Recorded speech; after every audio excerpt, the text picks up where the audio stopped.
Como le decía, se habla mucho de protección de datos, necesidad de reforzar la seguridad de la información. Se desarrollan muchos estándares, se desarrollan muchas regulaciones. En Panamá vieron la cantidad de leyes que tenemos, cada una de esas leyes ha sido recomendada, pero la realidad es que en la práctica a nadie le dicen cómo aterrizar todos esos principios, esas obligaciones y esas responsabilidades en la arquitectura que usamos para diseñar.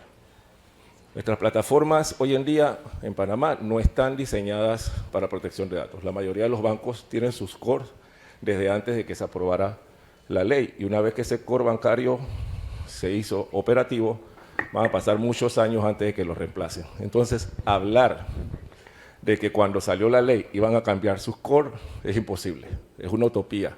Entonces, muchos hemos tenido que empezar a trabajar desde la periferia para garantizar protección de datos. Sin embargo, es muy importante hablar del diseño. La privacidad hoy en día se maneja desde el diseño y se debe estar por defecto. Muchos de ustedes ya escucharon eso, pero ¿cómo aterrizamos eso? ¿Qué necesitamos ver al momento del desarrollo de una aplicación o un software? ¿Qué controles necesitamos establecer? ¿Qué métricas vamos a usar? ¿Qué reportes necesitaríamos que esa plataforma emita de forma reiterada para entonces levantar la evidencia que garantice cumplimiento de toda la normativa y sobre todo de la seguridad? En los últimos años, los informes de las amenazas, los más recientes del año pasado, indican que la mayoría de las amenazas nacen de un hecho que todos ignoramos: la falta de capacidad de las plataformas para proteger y gestionar la información que utilizan. Entonces, por eso es que es muy importante hablar de ir al diseño para garantizar las obligaciones de seguridad y de protección de datos que tenemos.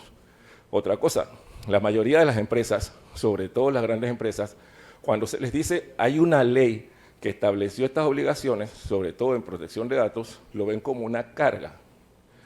Cuando terminemos esta charla, si todo lo que estamos usando a los datos personales que gestionan las organizaciones lo aplicamos a la información que está clasificada como sensible o confidencial, tendremos una verdadera protección de la información del negocio, no de los datos personales del cliente. Entonces, vamos a desarrollar este conversatorio, vayan pensando, véanlo de esta forma y vean la posibilidad de mejorar toda la seguridad de la organización a partir de esta obligación de proteger datos personales. El día de hoy vamos a hablar sobre algunos principios legales, ya mencionamos, no van a ser muchos, no va a ser muy aburrido, solo son dos filminas, se los aseguro. Después vamos a hablar sobre la arquitectura de referencia, como les dije, los controles y los principios que debemos tener cuando estamos diseñando, para ver controles operativos. Y al final les vamos a dejar y compartir con ustedes algunas tablas de controles, algunos checklists mínimos y un pequeño roadmap para que ustedes mismos puedan salir hoy ya con una visión clara de cómo empezar a mejorar aquellos software que ya tienen aplicados, ya están desarrollando en la medida que se pueda. La privacidad desde el diseño. Bien, dijimos que en Panamá hay una ley de protección de datos, pero al igual que la mayoría de las leyes a nivel mundial, hablan de principios, hablan de derechos de los titulares, hablan de obligaciones de quienes gestionan datos, pero ninguna dice cómo se come eso. De hecho, ninguna ley a nivel mundial tiene controles de auditoría. Ustedes saben que si queremos verificar la capacidad de una plataforma para cumplir ciertos principios, necesitamos esos controles. Y cuando se trata de cumplimiento, no los ponemos nosotros, no lo ponen los estándares, lo pone un regulador. El regulador en cada país dice, o debería decir, yo quiero que ustedes, al gestionar datos personales, me cumplan esto. Y a partir de esto, todas las plataformas de gestión se desarrollan para cumplir esos controles. Nuestra ley no los tiene. Tampoco lo tiene la ley de Colombia, ni la de Argentina, no lo tiene la de España. El reglamento europeo es la regulación más avanzada que hay, porque sí habla de muchas cosas que la mayoría de las otras leyes no hacen. Entonces, para usarlo como referencia, de que sí existen obligaciones normativas que dirigen hacia la privacidad, mencionamos estos 3 artículos del Reglamento Europeo. Solo los mencionamos. Ya ustedes saben que están ahí, el que quiera leerlos puede ir a buscarlos. El artículo 25, que habla y establece el concepto de privacidad desde el diseño y por defecto, como una obligación de los responsables de tratamiento. El artículo 30 habla de registrar las actividades de tratamiento. Y el artículo 35 habla de lo que en inglés se llama Data Protection Impact Assessment, que en español es evaluación de impacto, así es simple, que son 3 componentes básicos para manejar la privacidad desde el defecto, por defecto y desde el diseño en la programación y en la arquitectura. ¿Cuál es la importancia del registro de actividades de tratamiento? Actividad de tratamiento es todo acceso a un dato que ustedes tengan. Desde el momento que ustedes se sientan enfrente de una computadora, la encienden, entran a un CMR y ven un dato, ya ese es un tratamiento. No tienen que tocarlo, no tienen que moverlo, no tienen que hacer nada, solo verlo en la pantalla. Ese acceso al nombre de la persona que está en un repositorio es un tratamiento. Entonces, imaginen una empresa grande, les comentaba hace un momento, aquí allá atrás mientras esperábamos, que para ponerles un ejemplo, un banco hoy en día en Panamá debiera tener registrados más de 2.000 tratamientos diferentes, por lo menos. Si hicieron bien la tarea, hay más de 2.000 tratamientos registrados que debe tener un banco levantado. Si tiene menos de 2.000, el banco que sea, así sea chiquito, no hicieron bien la tarea. ¿Y por qué es importante identificar los tratamientos? Porque para lograr establecer controles efectivos, para lograr establecer métricas efectivas, antes tenemos que saber qué hacemos con la información. ¿Sí?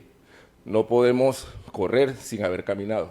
Entonces es muy importante que las empresas, para lograr realmente una estructura o una infraestructura robusta de protección de información, ya sea de datos personales o de su información sensible, identifique en primer lugar qué hace con esa información.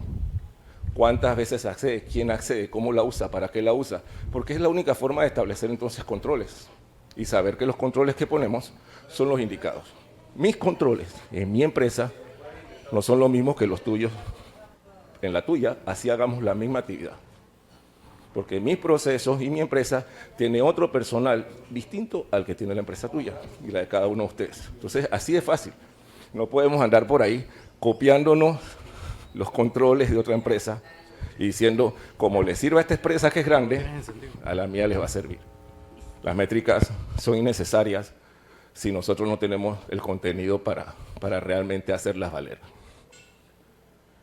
Entonces, estos 3 artículos se traducen en definir por qué tenemos la base legal de los tratamientos, por qué los usamos, los datos legales, los personales, para tener registros bien organizados de qué datos tenemos, para qué los usamos, realizar evaluaciones de impacto, y eso es mientras más información tengamos de qué hacemos con los datos, más información podemos levantar al momento de diseñar los programas o de actualizarlos.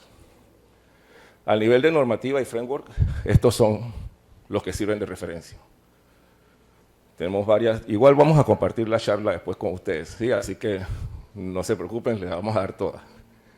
Las ISO, la 27001 y la 27002, que son las del Sistema de Gestión de Seguridad Informática, la 27701, que es de privacidad, que complementa eso. De hecho, cuando se creó esta, ustedes saben que estas 2 cambiaron hace un par de años para actualizarlas por el nacimiento de la 27701. Ya las 27000 cambiaron toda su estructura, mantienen casi los mismos controles, crearon algunos controles, desaparecieron otros, pero ahora es totalmente diferente a partir de la creación de la 27000. La 27004, que da estándares de métricas. ¿Por qué les uso esto? Esto no es obligatorio, no les digo esto, hay que certificarse, no. No inventemos el agua tibia porque ya alguien la calentó. Ahí están los controles. Alineemos nuestras organizaciones a esos controles. El que quiera llegar a la certificación, bien, que trabaje por eso. pero para empezar a alinearnos al momento de desarrollo, esto es lo mejor que hay. Están las OWASP y las NIS. Esas son las de referencia. De ahí salen la mayoría de los controles. Cumpliendo esta 27001, por ejemplo, ustedes cumplen con el Reglamento Europeo de Protección de Datos, que es el reglamento más robusto y más exigente a nivel mundial. Entonces, implementando solo los controles de esta, ya una empresa en Panamá puede intercambiar datos personales con cualquier empresa en el mundo, con la seguridad va a tener la otra empresa de que se cumplen los controles de protección y privacidad que ellos requieren, sobre todo los europeos, para recibir y transformar. ¿Por qué le digo esto? Hace un par de años, ustedes saben que Panamá está en miles de listas negras, grises, rojas, de todos colores. Hace un par de años, uno de los principales problemas para salir de una de las listas negras era que la Unión Europea necesitaba unos reportes de Panamá. Pero Panamá no podía mandarlos. Sí se los podía mandar, pero ellos no los recibían porque nosotros no teníamos ley de protección de datos. Así de fácil. Ellos tenían que recibir datos de un país que tuviera estándares iguales a los de ellos en protección de datos. Entonces nos pedían un informe y nosotros no lo podíamos entregar porque no nos podían recibir. Y no salíamos de la lista. Bueno, ya saben por qué tenemos una ley de protección de datos en Panamá. La conclusión es rápida, no hay que darle más vuelta. Esa fue la razón por la que, aunque la Constitución de Panamá, desde 1994, en aquella reforma, hablaba de protección de datos, a nadie le importó hacer una ley para desarrollarla, hasta cuando la Unión Europea dijo, no te puedo recibir esos informes. Como no tienes ley, no los recibo, y sacamos la ley. Los principios de privacidad son 5 básicos. Ponernos de este lado. En primer lugar, la minimización. Los campos con información sensible solo deben ser accedidos si es necesariamente accederlos. De hecho, nuestra recomendación siempre es que en las bases de datos, los datos que son sensibles o muy sensibles se guarden en capas separadas al resto de los datos. Esa es la primera línea de protección. Un split en la base de datos. Una capa diferente solo para esos. Y es así que se logra esto. Sacar solo los datos sensibles cuando sea realmente necesario y para quien los tenga que ver. Muchos de los CMR, volviendo al ejemplo de CMR, están hechos de que un agente entra a la información de un cliente y ve toda la información del cliente que necesita. ¿Cierto? Generalmente es así. Pero si el agente es de cobro y va a llamar para hacer un cobro de un pago de una tarjeta atrasado, él no necesita saber más información que el nombre del cliente, el número de contacto, el monto que debe y el número de tarjeta. Dónde trabaja, dónde vive, con quién está casado, quiénes son sus hijos y cualquier otra información personal es irrelevante. Entonces, de esto se trata, minimizar. Que cada persona tenga acceso solo a lo que necesita. ¿Por qué la limitación de la finalidad? Porque los datos que se piden o que se usan son solo los que necesitamos, volviendo al mismo ejemplo, para hacer la tarea. Transparencia. En toda la plataforma debe permitirle al usuario ver por qué puede pedir esa información y por qué la está manejando, porque el titular pregunta, ¿y tú por qué tienes eso? Él tiene que tener acceso rápido a la respuesta. Seguridad por defecto y responsabilidad. Esos son los 5 principios básicos de lo que es la privacidad desde el diseño. El ciclo de vida de un dato en una organización va desde su recolección al procesamiento, la retención o almacenamiento y su borrado o anonimización. Sí, hay que borrar. Lo que no necesitamos se borra. Los clientes de hace más de 7 años no necesitamos guardarlos. Tenemos la DGI nos pide 5 años las transacciones para efectos fiscales. Después de 5 años solo tenemos responsabilidades. No nos sirven de nada, pero si hay una brecha de seguridad y a partir de esa brecha se causa un daño a una persona, tenemos la responsabilidad. Entonces lo que no necesitamos, aprendamos a eliminarlos. Y volvemos a lo mismo, el proceso de eliminación solo funcionará si tenemos la información bien clasificada, incluso desde cuándo dejaron de ser útil o cuándo se perdió el interés legítimo para usarla. Bien, ahora a lo que vinimos, la arquitectura. En el diseño. Vamos a usar esto que es la base. O sea, esto es lo más simple en arquitectura. 5 capas. API, Capa de negocio, capa de datos, auditoría y cumplimiento. Simplifiquémosla. Cada una de esas etapas de esa arquitectura tiene sus propios controles, sus propios principios y se aplican sus propios procesos. Pero generalmente son estos 5 principios. Cuando se trata de privacidad, se aplican a todas, estos 4 principios. Aislamiento de datos, menor privilegio, defensa en profundidad y, como mencionó el conferencista anterior, Zero Trust.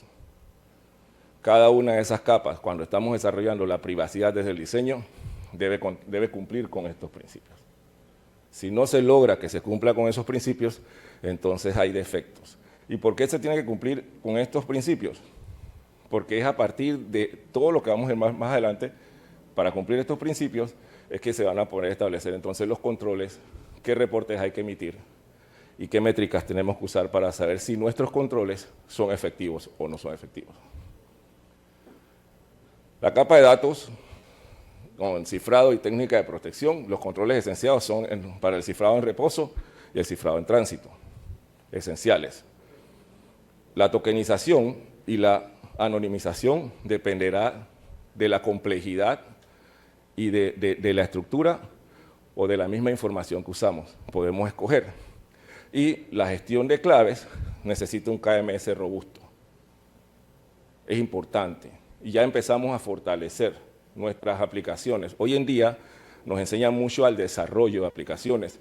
Hay muchas tutoriales o capacitaciones para que los niños empiecen a aprender a desarrollar, a crear apps, a crear juegos.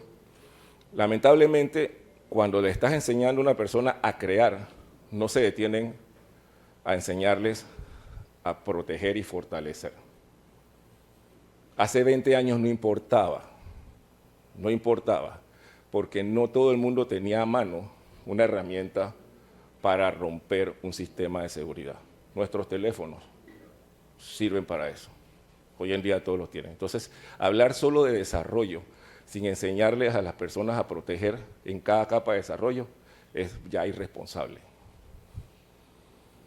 La capa de negocio, control de acceso, se sugieren estos controles mínimos, un IAM centralizado, un gestor de identidades de acceso centralizados, los modelos de RBAC y ABAC según la complejidad, acceso just in time para administradores, por ejemplo, que el acceso que se le dé sea por tiempo limitado. En algunas va a haber esferas donde accedes y es automático. Te la di por 12 horas, porque la necesitabas por 12 horas.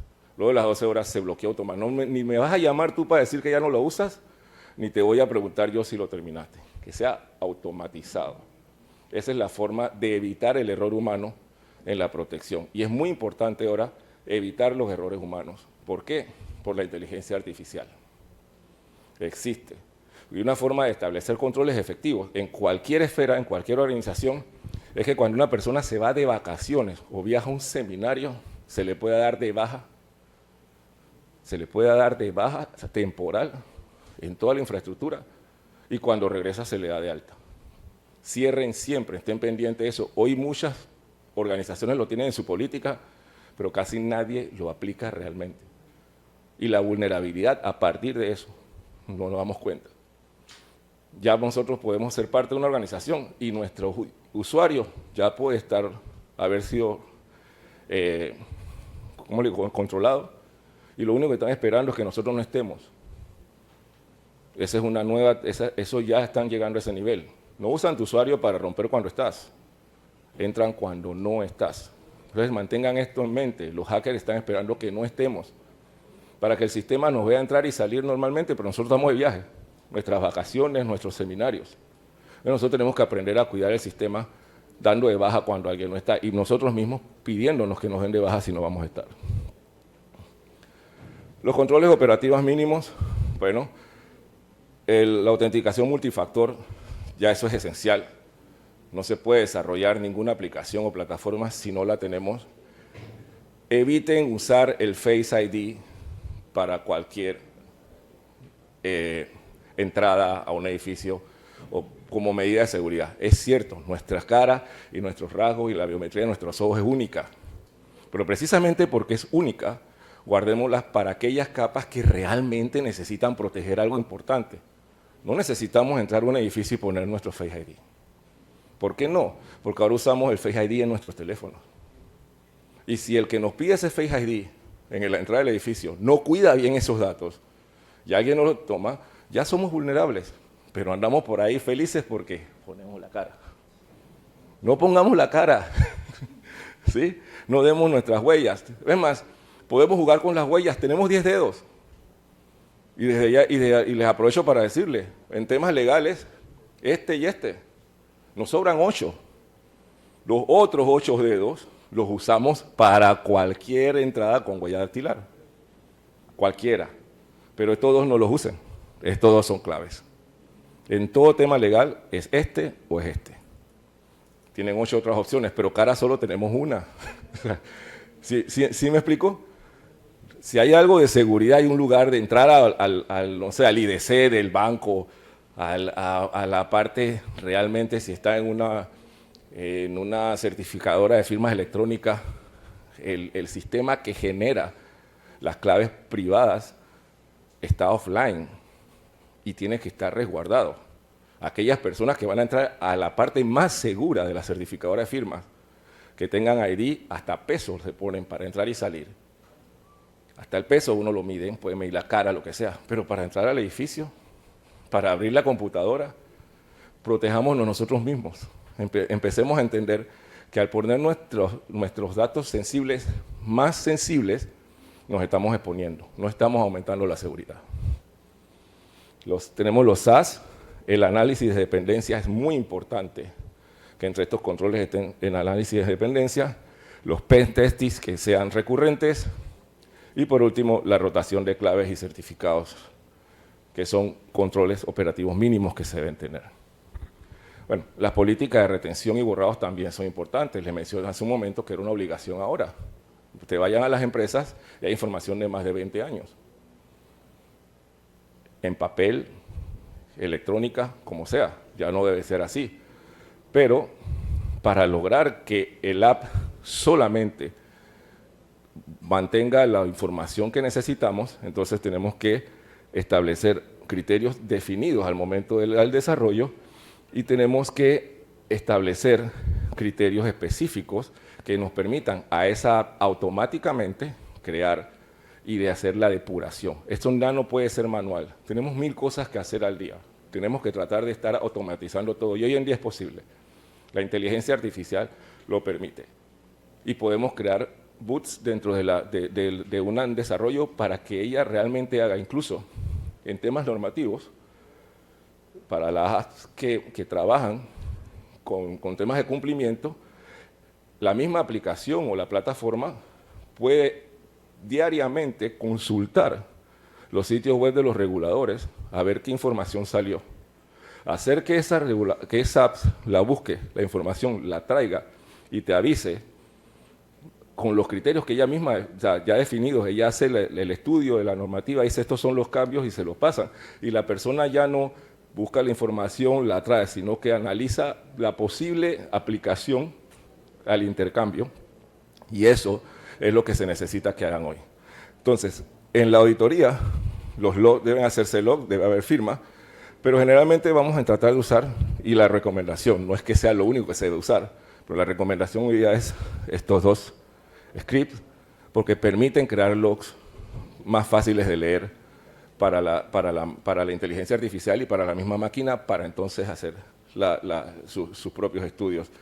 También tenemos que integrar firmas a cada documento, sellados de tiempo, a cada evento, para que podamos hacerse entonces completamente las auditorías posteriores a la aplicación. Todo esto deben ser considerados al momento del desarrollo de una apps como puntos claves. La correlación por elementos y alertas con un SIEM es muy importante que eso esté activado para que eso se maneje automáticamente y sea por defecto. Las evaluaciones de impacto. ¿Qué es lo que hace una evaluación de impacto y por qué es importante que una aplicación hoy día pueda realizar sus propias evaluaciones o tener por lo menos los controles para realizarlas? Una evaluación de impacto es qué hace a nivel externo nuestro que hay un cambio en nuestros controles y de seguridad. Por ejemplo, una ley, un nuevo proceso interno, un nuevo servicio, un nuevo producto. Todo eso crea nuevas formas de tratamiento de información y de datos personales. Entonces, ese nuevo proceso, ese nuevo software, ese nuevo producto que usamos, esa nueva ley, esa nueva regulación, puede tener un efecto sobre los controles que ya tenemos. Y por eso es importante que ya sea con auditores externos o a nivel automatizado, se pueda hacer evaluaciones constantes de qué ha cambiado. Para decirles, por ejemplo, uno de nuestros clientes tiene oficinas en varios países y el año antepasado, en Brasil, crearon una resolución que obligaba a que todas las empresas que buscan y llevan datos personales a Brasil, que transmiten y transfieren desde o hacia Brasil, tenían que cumplir con una adenda especial entre el responsable y sus proveedores, que tenía más de 24 cláusulas de compromiso. Entonces, ¿quién sabe cuánta gente sabe que eso está pasando? Solo los que están revisando constantemente dónde están nuestras oficinas, dónde llevamos datos, cómo llevamos datos. La mayoría de las empresas no lo hace, no se dan cuenta de eso. Pero si tu app hace esta revisión de la regulación de los países donde tú estás trabajando y con los que estás regulando, entonces ella sí puede traerte la información y sí te permite. Esa regulación dio término de 1 año para que el responsable de datos personales y sus proveedores tuvieran una adenda que ellos decían, esta es la adenda. No es que vas a negociar qué pones aquí. Lo único que puedes poner aquí es el nombre tuyo, el de tu proveedor y qué tipo de servicio tiene. El resto son obligatorios. Y tenía que estar en Brasil, en portugués, en el idioma de Brasil. Tienes que tener una versión en portugués. Eso dieron 1 año, pero imagínense cuánta gente no sabía que eso estaba pasando. Entonces es muy importante que se hagan las evaluaciones de impacto para entender en qué medida eso puede afectar los tratamientos que hacemos dentro de una app de desarrollo. Y ahora sí, una vez que entramos a todos los principios que se manejan al momento de hablar del diseño, vamos a pasar en la actualización normativa. Bueno, ya dijimos lo de las fuentes oficiales, el API va y extrae la información, la validación estructurales, la calificación de impacto y la creación automática de tickets. Este es un ejemplo en Python de lo que es un script para generar un informe. Es solo un ejemplo, o sea, no, cada uno va a generar pero lo estamos poniendo aquí porque lo importante de esto es que aquí estamos poniendo que se incluye la finalidad y la razón el tiempo para conservarlo. O sea, tiene que estar insertado en el script y de esa manera cada paquete, después que se crea y después que se genera, cada dato va firmado y se administra firmado con fecha, con un timestamp. Esto lo van a tener ustedes, lo van a poder analizar después con calma o podemos hablar con él para no darnos. Acá, usando Java, ponemos para crear el API normativa esa que decíamos que dentro de una aplicación va y busca la información. Este sería el script para buscar la información y traerla y para generar entonces la búsqueda dentro del sistema. En esta integración CI y CD y las pruebas de privacidad que se hacen, es muy importante que en cada momento de la creación de una app se establezcan estas pruebas. Cada función crítica de la aplicación que ustedes están desarrollando se deben aplicar estas acciones para garantizar que cada paso que vamos dando va en la dirección que va a garantizar. ¿Y por qué es importante esto? Por lo que vamos a mencionar ahora. Vamos a dividir todo el tema de controles en 4 dominios cuando estamos creando una app. Y su equipo DevOps debe conocer y simplificar la parte de privacidad desde el diseño en estos 4 dominios: arquitectura, seguridad, privacidad y cumplimiento. Estos son los controles de arquitectura: login y trazabilidad, actualización normativa y resiliencia continua, para lograr una aplicación o una plataforma que se mantenga actualizada y funcional en el tiempo. Aquí les vamos a dar, y lo vamos a compartir con ustedes, la descripción del control, la evidencia que va a levantar este control, y esto es muy importante, la parte de evidencia, porque estamos hablando de cumplimiento normativo, siempre debemos levantar evidencia. Que mi máquina lo hace cuando yo toco un botón, y lo voy a dar el botón cuando vino el inspector de la Superintendencia de Bancos y voy a generar el informe. Pues muy bien para ustedes demostrarle al inspector de la Superintendencia de Bancos que cuando ustedes necesitan el informe, lo generan. Pero como auditor les voy a pedir, dame los informes de los últimos 12 meses. Así que no me importa si me estás sacando uno ahora, porque yo quiero ver que realmente tú buscas esto cada semana según la complejidad. Puede ser diario, puede ser semanal, puede ser mensual, puede ser semestral, y eso se establece. Yo llego y te digo, bueno, esto, la complejidad es cada 2 veces al año por lo menos. Dame los informes, los 6 informes de los últimos 3 años. No es que lo tiramos ahora. No, yo no quiero que lo tires ahora.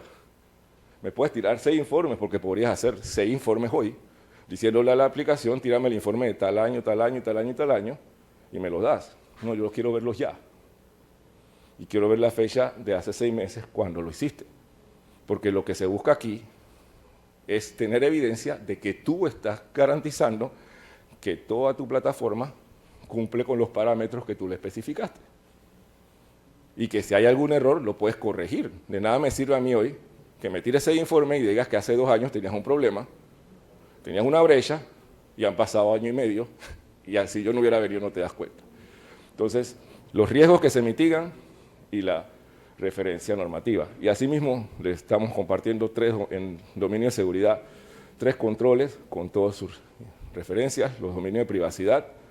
Estos son la minimización de datos, limitación de finalidad y derechos de los titulares que se protegen.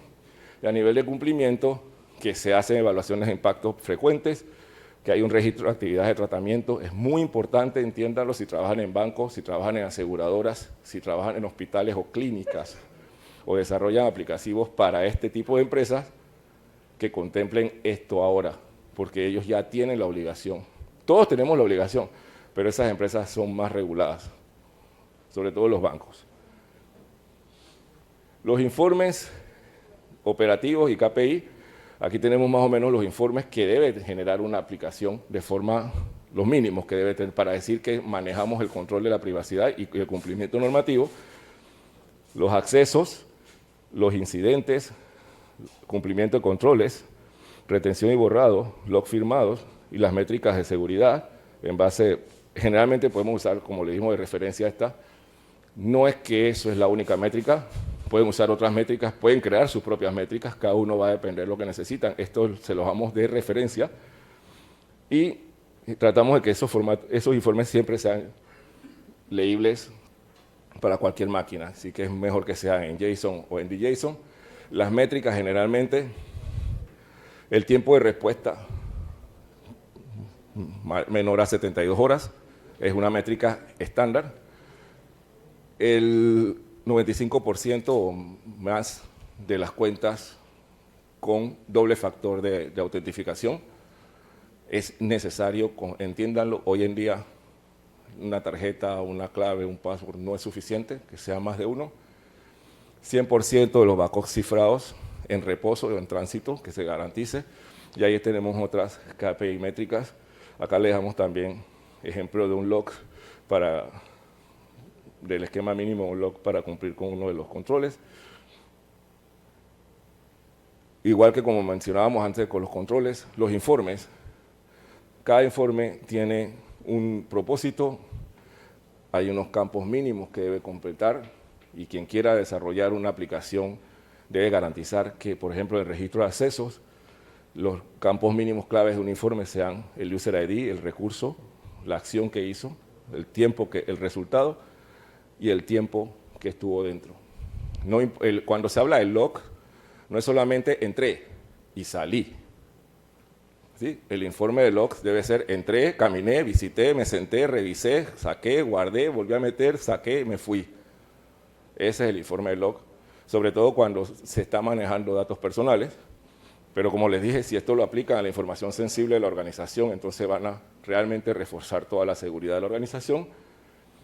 El tiempo real, la retención en caso de protección de datos, generalmente la ley dice que 7 años después de que se venza el interés legítimo para usar una información.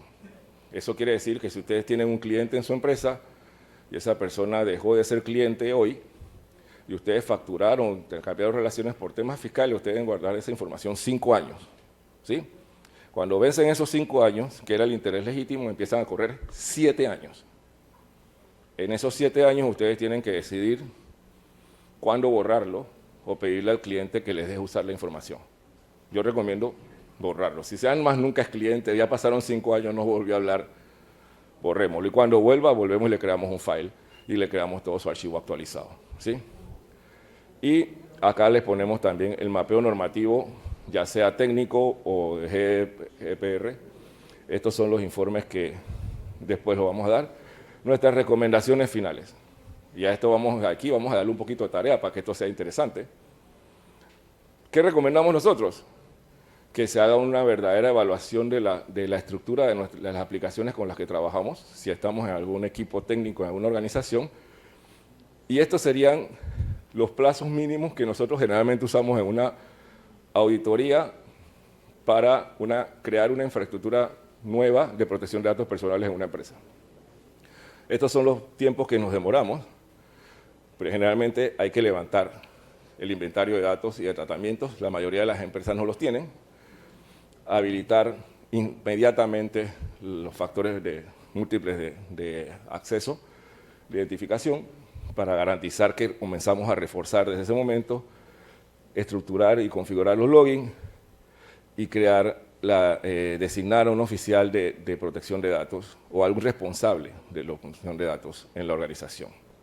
Al momento de crear una aplicación, es muy importante en el desarrollo, en el equipo de desarrollo, que alguien del equipo de desarrollo tome todo lo que hemos comentado aquí y sea responsable de verificar que eso se hace.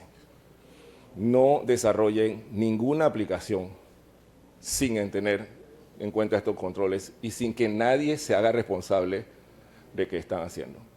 Toda aplicación que se desarrolle hoy sin tener en cuenta esto que estamos hablando, está poniendo a un cliente suyo o a su propia organización, si es un desarrollo in-house, en riesgo de incumplimiento de una normativa. Y les voy a decir algo. Cuando la ley 81 salió, las multas iban de $1,000 a $10,000 según la gravedad y por reincidencia. Acaban de presentar un proyecto de ley para subirla a $100,000. Entonces este momento es el momento realmente para hacer una revisión de los estándares de gestión de datos personales y de seguridad y de controles para garantizar que nuestras organizaciones no estén en ese riesgo. Como les decíamos, nuestro llamado es a que empecemos a actuar.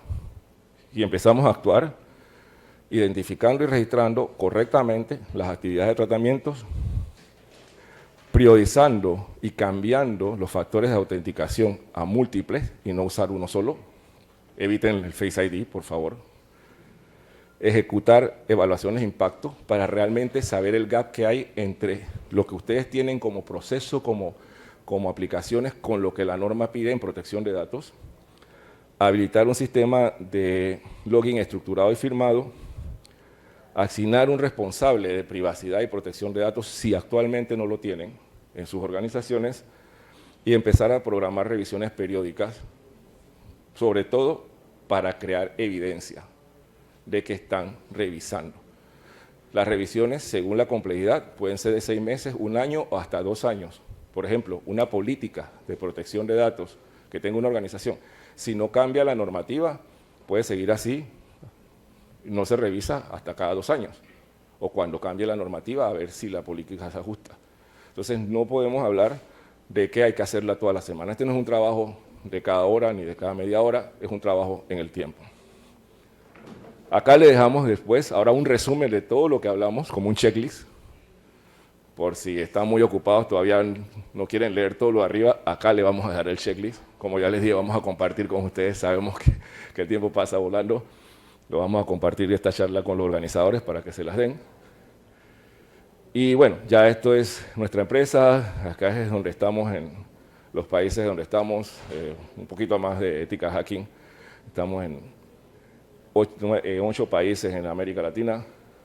Katy amaneció enferma hoy, manda sus disculpas, ella iba a dar la charla conmigo y no pudo venir, es mi socia.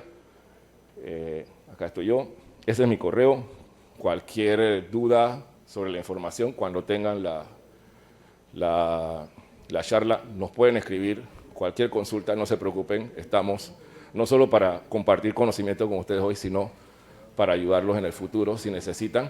Y bueno, y si necesitan acompañamiento en estos proyectos, ya saben que pueden contar con nosotros también.